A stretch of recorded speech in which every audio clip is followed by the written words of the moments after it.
चलिए जानते हैं आज देश और दुनिया की सिलेक्टेड काम की और महत्वपूर्ण 25 बड़ी खबरों को सिर्फ 10 मिनट में। पर अभी तक आपने इस वीडियो को लाइक नहीं किया है तो लाइक कर दें और इस चैनल को सब्सक्राइब भी कर लीजिए। हीरा व्यापारी शाहूजी ढोलकिया के बेटे की शादी में शामिल हुए प्रधानमंत्री मोदी, दुल्हा दुल्हन को दिया आशीर्वाद। जी हां दोस्तों, प्रधानमंत्री नरेंद्र मोदी गुजरात में सूरत के हीरा व्यापारी शाहूजी ढोलकिया के बेटे ध्रुव ढोलकिया के विवाह समारोह में शामिल हुए। सूरत के सबसे अमीर कारोबारी के यहाँ आयोजित विवाह समारोह में शामिल होने के लिए प्रधानमंत्री हेलीकॉप्टर से पहुंचे थे। ध्रुव ढोलकिया और जाह्नवी की शादी गुजरात के दुधाला स्थित हेतनी हवेली में हुई। परिवार द्वारा साझा की गई तस्वीरों में प्रधानमंत्री मोदी को नवविवाहित जोड़े को आशीर्वाद देते हुए देखा जा सकता है। चलिए दोस्तों, जान लेते हैं अगली खबर। कांग्रेस बोली चुनाव आयोग ने खुद को क्लीन चिट दी। हरियाणा चुनाव की शिकायतों का जवाब, अपमानजनक लहजे में लिखा, खानापूर्ति का आरोप लगाया। जी हां दोस्तों, हरियाणा विधानसभा चुनाव में धांधली के आरोपों वाली शिकायत खारिज होने के बाद शुक्रवार को कांग्रेस ने चुनाव आयोग इलेक्शन कमीशन को जवाब दिया। कांग्रेस ने पत्र लिखकर आरोप लगाया कि चुनाव आयोग ने उसकी शिकायतों का स्पष्ट जवाब नहीं दिया। जांच के नाम पर खानापूर्ति की गई। कांग्रेस महासचिव जयराम रमेश समेत अन्य कांग्रेस नेताओं की ओर से लिखे गए पत्र में कहा गया कि चुनाव आयोग का जवाब अपमानजनक लहजे में लिखा गया है। अगर चुनाव आयोग इस तरह की भाषा का इस्तेमाल करता रहा तो पार्टी के पास ऐसी टिप्पणियों के लिए कानूनी सहारा लेने के अलावा कोई विकल्प नहीं होगा। चुनाव आयोग ने खुद को क्लीन चिट दी है। हमें नहीं पता कि आयोग को कौन सलाह दे रहा है, लेकिन ऐसा लगता है कि आयोग यह भूल गया है कि यह संविधान के तहत स्थापित एक निकाय है। चलिए दोस्तों, जान लेते हैं अगली खबर। खड़गे ने कर्नाटक सरकार को लगाई लताड़, सीएम सिद्धारमैया को देनी पड़ी सफाई। जानिए क्या है शक्ति स्कीम।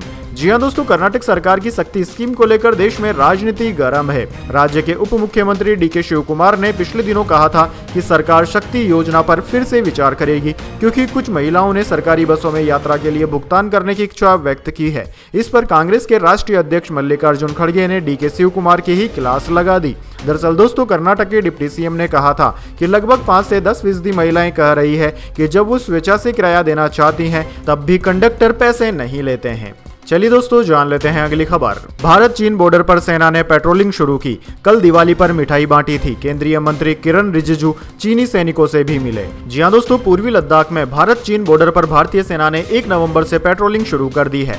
अभी डैमचोक पर निगरानी की जा रही है। डैमसोंग पर जल्द पेट्रोलिंग शुरू हो जाएगी। दोनों देशों की सेनाओं के बीच इन दोनों इलाकों से पीछे हटने पर सहमति बन गई थी। दोस्तों, डी एक्सिलरेशन की प्रक्रिया 30 अक्टूबर को पूरी हो गई थी। कल दिवाली के मौके पर पूर्व लद्दाख में हॉट स्प्रिंग, काराकोरम पास, दौलत बेग, ओल्डी, गोंकला और चुशुल मोल्डो से लगे लाइन ऑफ कंट्रोल पर दोनों देशों के अफसरों ने एक दूसरे को मिठाई खिलाई और दीपावली की बधाई दी थी। वहीं दोस्तों, संसदीय कार्य मंत्री और अल्पसंख्यक मामलों के मंत्री किरण रिजिजू ने अरुणाचल प्रदेश के बुमला पास पर चीनी सैनिकों से बातचीत की। रिजिजू ने सोशल मीडिया प्लेटफॉर्म एक्स पर इसका एक वीडियो भी शेयर किया है।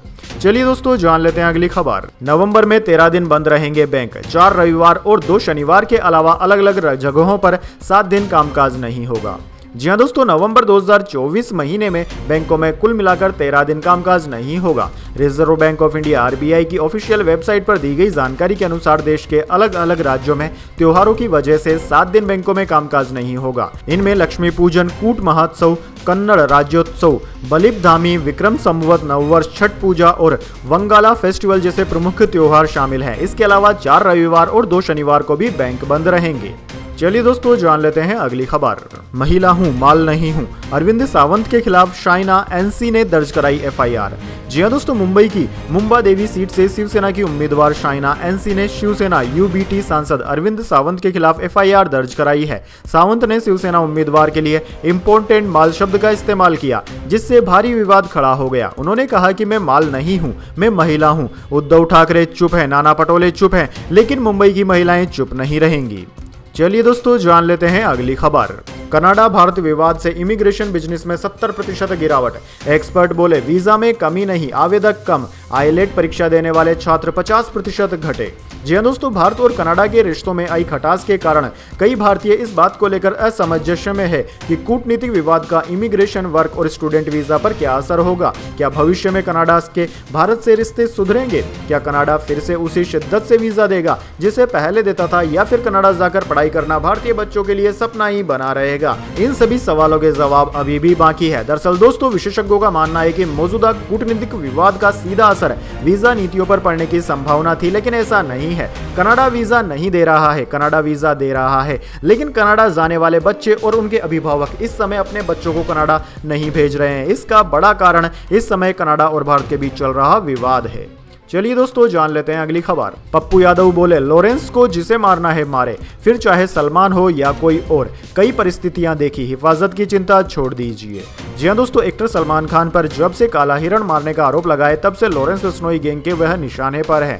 हाल ही में लॉरेंस बिश्नोई गैंग ने सलमान खान के करीबी और महाराष्ट्र के पूर्व मंत्री बाबा सिद्दीकी की गोली मारकर हत्या कर दी थी। मुंबई में बाबा सिद्दीकी की हत्या हुई। इधर बिहार में पूर्णिया से निर्दलीय सांसद पप्पू यादव ने लॉरेंस बिश्नोई को लेकर जो बयान दिया वो अब उनके गले की हड्डी बन गया है। सांसद को लॉरेंस गैंग की तरफ से जान से मारने की धमकी भी मिली है। थ्रेट के बाद पप्पू यादव लगातार बयान दे रहे हैं। उन्होंने शुक्रवार को कहा कि लॉरेंस बिश्नोई, आपको जिसे मारना है मारिए, मुझे कोई मतलब नहीं है, मेरा कोई लेना देना नहीं है। सलमान को या फिर किसी और को मारिए, हमें क्या लेना देना है? सलमान को बचाना है या नहीं, ये सरकार का दायित्व है। हमारी हिफाजत की चिंता आप लोग मत करिए। चलिए दोस्तों, जान लेते हैं अगली बड़ी खबर। दिवाली पर राहुल गांधी का अलग अंदाज, बने पेंटर और किया दीवारों का रंग रोगन। जी हां दोस्तों, दिवाली पर राहुल गांधी अलग अंदाज में दिखे। उन्होंने घर पेंट कराने वालों का हाथ बटाया, दिए बनाने वालों के साथ वक्त गुजारा, उनके दुख दर्द को समझा। राहुल गांधी ने सोशल मीडिया में वीडियो शेयर कर लिखा कि हुनरमंद लोग जो हमारे घरों को रोशन करते हैं, उनकी जिंदगी कितनी चुनौतियों से भरी हुई है। राहुल के साथ प्रियंका गांधी के बेटे भी मौजूद रहे। राहुल ने दिए को लेकर उनसे बात भी की। चलिए दोस्तों, जान लेते हैं अगली खबर। ट्रेन टिकट की एडवांस बुकिंग अब 60 दिन पहले तक। दिवाली के बाद कमर्शियल गैस सिलेंडर 62 रुपए तक महंगा हुआ। नवंबर में हुए 5 बड़े बदलाव। जी हां दोस्तों, 1 नवंबर 2024 से रेलवे टिकट की एडवांस बुकिंग अब 60 दिन पहले तक कर सकेंगे। पहले यह सुविधा 120 दिन पहले तक थी। वहीं दोस्तों, 19 किलो वाला कमर्शियल गैस सिलेंडर 62 रुपए महंगा हो गया है। दिल्ली में अब इसकी कीमत 1802 रुपए हो गई है। इसके अलावा दोस्तों, मैसेजिंग ट्रेसेबिलिटी नियम के तहत टेलीकॉम कंपनियां संदिग्ध या फर्जी नंबरों की पहचान करके उन्हें तुरंत ब्लॉक करेंगी, जिससे इन नंबरों के यूजर्स तक मैसेज नहीं पहुंच सकेगा। वहीं दोस्तों, जेट फ्यूल 2992 रुपए तक महंगा होने से हवाई सफर भी महंगा हो सकता है। चलिए दोस्तों, जान लेते हैं अगली बड़ी खबर। एमपी में रेहड़ी पटरी और हाथ ठेला वालों से नहीं लिया जाएगा यह शुल्क, 11 नवंबर तक रहेगी छूट। जी हां दोस्तों, मध्य प्रदेश में दीपावली पर्व के अवसर पर रेहड़ी पटरी वालों को बाजारी कर और शुल्क से छूट प्रदान की गई है। यह आदेश 29 अक्टूबर से 11 नवंबर 2024 तक है। यह आदेश स्थानीय कौशल, उस पर आधारित स्वरोजगार को प्रोत्साहित करने के उद्देश्य से लागू किया गया है। बाजारी टैक्स या फीस से छूट का फायदा स्थानीय ग्रामीण कारीगरों, स्व सहायता समूह द्वारा निर्मित मिट्टी और गोबर के दीपक, दीपमालाएं और धार्मिक प्रतीकों के विक्रय पर विशेष रूप से दिया जाएगा। फेस्टिवल सीजन में यूपीआई से लेन देन का नया रिकॉर्ड बना। 1658 करोड़ ट्रांजैक्शन हुए, 2350 लाख करोड़ रुपए ट्रांसफर किए गए।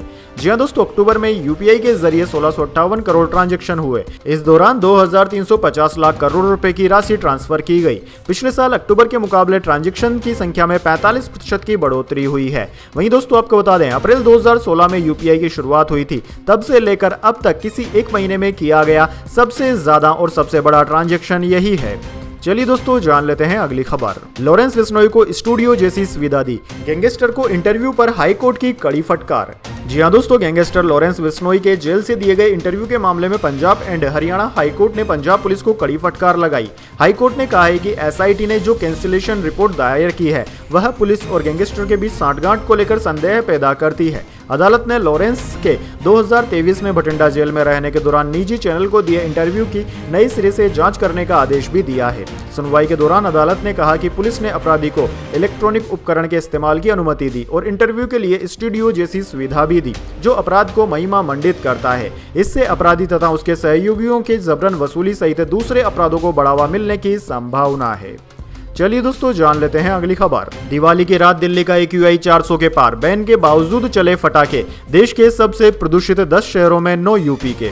जी हाँ दोस्तों, राजधानी दिल्ली की हवा एक बार फिर जहरीली हो गई। यहाँ पर एयर क्वालिटी इंडेक्स देर रात 400 के पार चला गया। 1 नवंबर को सुबह करीब 6 बजे दिल्ली AQI 391 दर्ज किया गया। देश के 10 सबसे प्रदूषित शहरों की बात करें तो दोस्तों इनमें से 9 तो महज उत्तर प्रदेश के हैं। यूपी के संभल में AQI सबसे ज्यादा 388 दर्ज किया गया। दिल्ली में दीपावली के दिन शाम 5 बजे रियल टाइम AQI 186 रिकॉर्ड किया गया था, यानी कि 10-12 घंटों में ही हवा सामान्य से बेहद खराब कैटेगरी में चली गई। दिल्ली में बैन के बावजूद चले फटाके। दिल्ली प्रदूषण नियंत्रण समिति ने 1 जनवरी 2025 तक पटाखों को बैन किया था। फटाके बनाने, उन्हें स्टोर करने, बेचने और इस्तेमाल करने पर पूरी तरह से रोक थी। इनकी ऑनलाइन डिलीवरी पर भी रोक लगाई गई थी, फिर भी आतिशबाजी हुई है।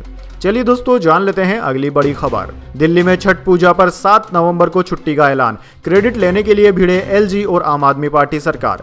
जी हां दोस्तों, दिल्ली में छठ पर्व पर 7 नवंबर को छुट्टी का ऐलान किया गया है। CM आतिशी ने सरकार के इस फैसले की घोषणा की। उन्होंने कहा कि दिल्ली में 7 नवंबर को छठ पूजा पर अवकाश रहेगा, जिससे सभी पूर्वांचली बंधु धूमधाम के साथ इस पर्व को मना सकेंगे। इससे पहले छठ पर छुट्टी का क्रेडिट लेने के लिए LG और आम आदमी पार्टी सरकार में जंग चली, जिसमें बाजी बराबरी पर छूटी। दरअसल दोस्तों, CM आतिशी ने अपने एक्स हैंडल पर छठ की छुट्टी का ऐलान करते हुए लिखा कि मुझे यह बताते हुए खुशी है कि दिल्ली सरकार ने फैसला किया है कि 7 नवंबर को छठ के त्योहार की छुट्टी होगी।